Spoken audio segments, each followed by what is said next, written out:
Winner, Cassie the Fox. I lost. The seventh snake sat back in his chair, exhausted, even though he had only played a simulation.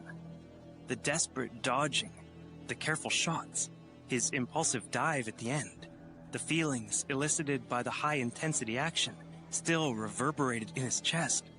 He didn't even begrudge his loss to Cassie the Fox. The final dive had been an attack that would have resulted in a Pyrrhic victory at best. Any fight that resulted in the deaths of 1,000 enemies while losing 800 troops might be acceptable in Iron Spirit, where repairs were cheap and fast. But in the real universe, such a reckless action was a good way to find oneself in a coffin, or retired to a desk job. Triceratops, that was amazing! The seventh snake, I know, I'm going to pay for it in repairs. Triceratops, man, you really should have won. That dive was brilliant, especially the way you contorted your mech at the last moment. The seventh snake, nah, I deserve that loss. I was too caught up in the moment to realize that Fantasia's legs couldn't possibly penetrate the shell of an Excelsior. For all his practice sessions, the seventh snake still lacked the maturity and experience of an actual pilot.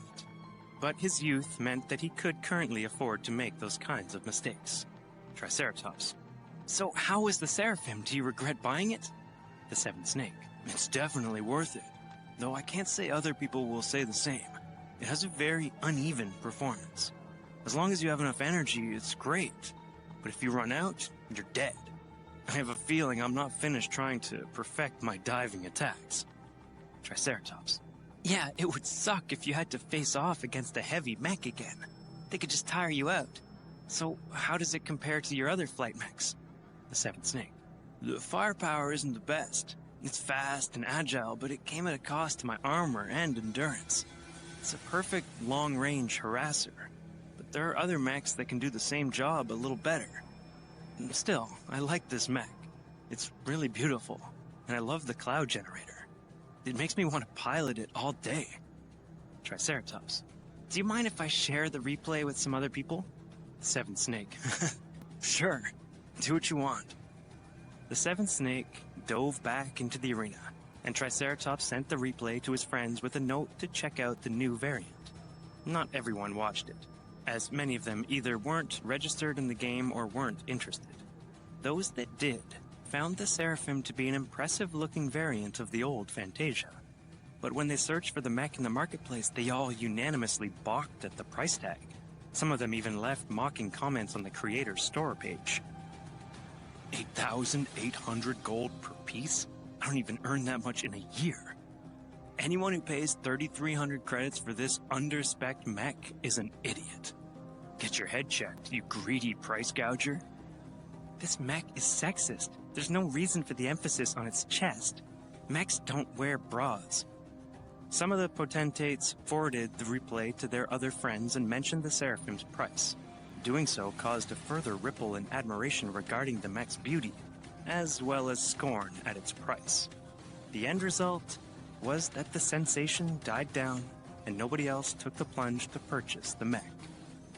In the meantime, the seventh snake continued to throw himself into solo matches. He achieved a record 12 wins and 5 losses, which was an impressive ratio, but nothing to boast about. Very few flying mechs appeared in the Bronze League, so some pilots went into battle without carrying ranged weapons. The hot-blooded youths, who wanted to get into their opponent's face, could only cry when the Seraphim gracefully drew a rainbow in the air while pelting them with energy bolts. Only snipers and heavy mechs posed a threat. Their advantage of firepower or armor was so decisive that they had the Seraphim in the palm of their hands almost from the start. The next match proved the most exciting one of the day for the seventh snake. His opponent, surprisingly, was piloting another flying mech. Player profile, nickname, Direwolf, League, Bronze. Wins, losses, draws, 524, 360, 3. Equipped mech, Lost Constellations Model VF5, Custom. Weight classification, medium. Damn, this guy's a scary opponent, the seventh snake muttered. What's up with that insane win ratio? I've never seen one that high in the Bronze League. The seventh snake was sweating in his seat. Direwolf's Mech model also caused him to raise his eyebrows.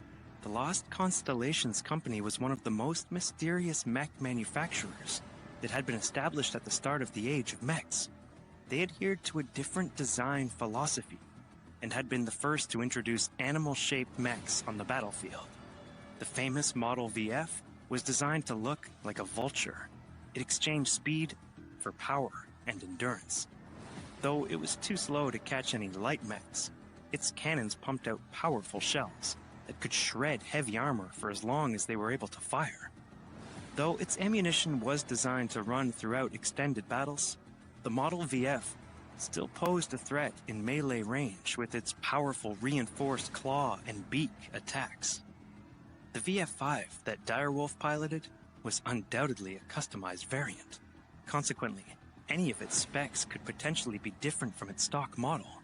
The seventh snake had no way to guess what alterations his opponent had made, and so he reserved his judgment. The battlefield finally loaded, revealing an empty urban environment. The map consisted entirely of a densely packed downtown city. Metal skyscrapers blocked both players' views and diminished the effectiveness of their sensors. I could be ambushed easily by the VF if I blunder around here. It's best if I wait for my opponent to come to me, the seventh snake deduced. He chose to ascend in a straight line, and then found a random mid-sized skyscraper to land on. The roof offered plenty of space, but little cover. The Seraphim turned off its wings before extending its hair sensors. This time, the seventh snake opted to do a passive scan. Essentially, he extended his mech's ears and hoped to catch any sound that his enemy made. He wanted to get the drop on him. If he had enough time to line up his first shot, he might be able to cripple the VF's wings. He remained patient, as 5 minutes passed. The time limit for a solo battle was 30 minutes, so he had plenty of time to spare. He was prepared to stand there and wait 25 minutes if necessary. He knew he couldn't let down his guard against an opponent with such an impressive win record. The sweat trickled down the back of his neck as he continued to wait. He was so engrossed that the 13-minute alarm almost jolted him off his seat. Finally, he saw movement. The Seraphim retracted its sensors, turned around, and carefully approached the edge of the roof in the direction of its opponent. He spotted the VF-5, hovering at a generous distance from him. It was obviously reserving its speed, but making sure to retain an erratic flight pattern. He's trying to draw me out, he realized, and he doesn't know my Fantasia is sporting a flight system. The enemy was aware the Fantasia boasted a considerable sensor range. Instead of trying to search for the Seraphim, Direwolf had elected to leisurely fly around and lure him out of hiding. The VF-5's flight capabilities seemed slow, but it held considerable power in its reserves. It also had several short-range boosters under its wings to assist with dodging and carrying out swooping attacks. The seventh snake chose to aim slowly. His sensors had detected the VF-5 a fair distance away.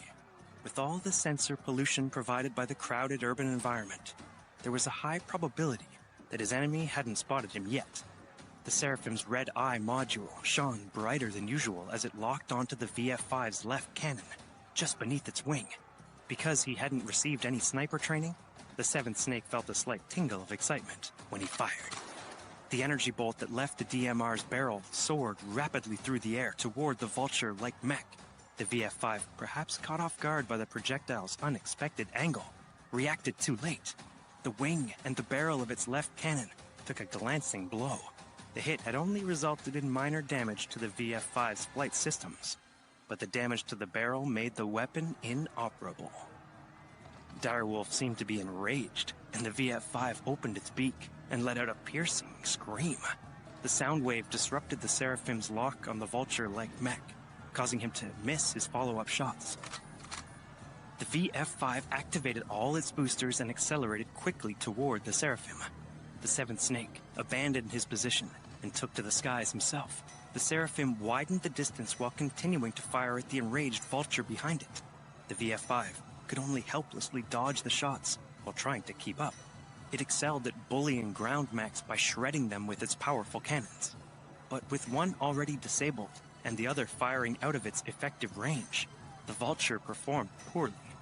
Only its secondary machine guns achieved consistent hits, but their caliber was so small that even the Fantasia could handle a few of them if they didn't land in the same location. However, it had somehow managed to suffer only glancing blows on its chassis so far.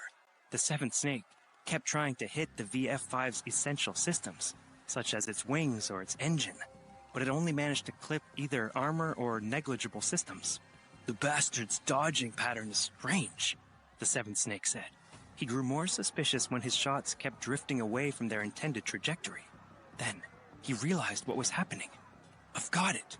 He's fooling my aim assist." The early versions of aim assistance were easy to mislead. Certain movement patterns led its internal computers to overcompensate its aim, resulting in misalignment. Successfully throwing it off wasn't easy to accomplish in practice. Only an unusually knowledgeable mech pilot was likely to apply the tactic. In any case, now that the Seventh Snake knew what was wrong, he disabled the red eye. Doing so had an almost immediate impact on his DMR's accuracy. His shots spread much wider, sometimes missing the Vulture by as much as 100 feet. But it was unavoidable. Firing a rifle in midair was hard enough. Traveling swiftly while trying to dodge the Vulture's return fire only added to the instability. Nevertheless, the almost perfectly random distribution of shots threw the Vulture off guard for the second time. Since the Seventh Snake himself couldn't predict where his shots would land, his opponent had no ability to determine a pattern. The exchange continued for several minutes. The VF-5 appeared to suffer as its chassis sustained many scorch marks and began to run low on ammunition. It succeeded in preserving its important systems, only suffering major damage to its massive wings. The Vulture was built to be one of the most robust flyers, so even if it sustained a significant amount of damage to its wings, it would retain its ability to stay aloft. The Seraphim, on the other hand, survived the sporadic barrage of solid projectiles with only a few dents. It suffered an unlikely hit when a cannon shell managed to strike its rifle. The impact and subsequent explosion irreparably damaged the weapon, leaving the lightly armed Seraphim without a ranged weapon. "Just as well. I only have a third of my energy left." Both sides knew that the match would be decided by close combat. The Seraphim stopped running, turned around, and approached the VF-5 cautiously, unsheathing its combat knife. The rainbow cloud that emanated from its rear gave the angelic mech a majestic appearance, as if it were a queen, ready to claim the skies as its domain. The VF-5 let out an indignant cry as it accelerated abruptly, eager to challenge the interloper. While its half-wrecked wings had reduced its flight power, its plentiful thrusters still provided a substantial amount of explosive acceleration. The Vulture extended its sharp and menacing claws. The force of its approach alone was enough to wreck any Fantasia-based chassis in a head-on collision. The Seventh Snake flitted to the side and used his superior agility in the air to keep his mech safe. He swiped at the VF-5 with his combat knife, scoring a few hits, but he was unable to deal it any critical damage. The cloud generator had spurted out so many colorful clouds that the surrounding streets were almost completely obscured. This didn't affect either mech's performance, because they had both switched to alternate vision modes that could easily see through the clouds of vapor. Somehow, the VF-5's pilot had managed to orient his mech in a way that presented its most armored portion to the Seraphim. This meant the VF-5 could use its abundance of armor to block the Seraphim's small knife. If the Seraphim's arms had possessed more power and wielded a better weapon, it would have carved the VF-5 apart in no time. Instead, it had to dodge the VF-5's fatal claw strikes at every approach, suffering a few glancing blows in return, one of which managed to shear off both its legs at the knees. The Seventh Snake felt constricted, and because his energy reserves had fallen to only 10%, he again began to weigh the odds of dealing a final blow. He stopped dodging sideways and flew toward the VF-5 head-on. The Vulture noted the change in strategy and extended its claws and its beak in anticipation. At the last moment, the Seraphim dodged to the bottom right and directly into one of the VF-5's claws. The reinforced limb tore through the Seraphim's thin armor plating. The angelic mech's head came loose, and its torso was sliced almost in two. which meant that countless essential systems were now disabled. The VF-5 suffered catastrophic damage in return. The Seraphim's combat knife was sunk deep into its chest armor, and while it had suffered minimal damage up to that point, the close-range strike had possessed enough momentum to carve through its plates. Red liquid leaked from the gaps. The Seraphim had succeeded in piercing the VF-5's cockpit with its last gambit. Both mechs lost their propulsion and fell. Winner, the 7th Snake.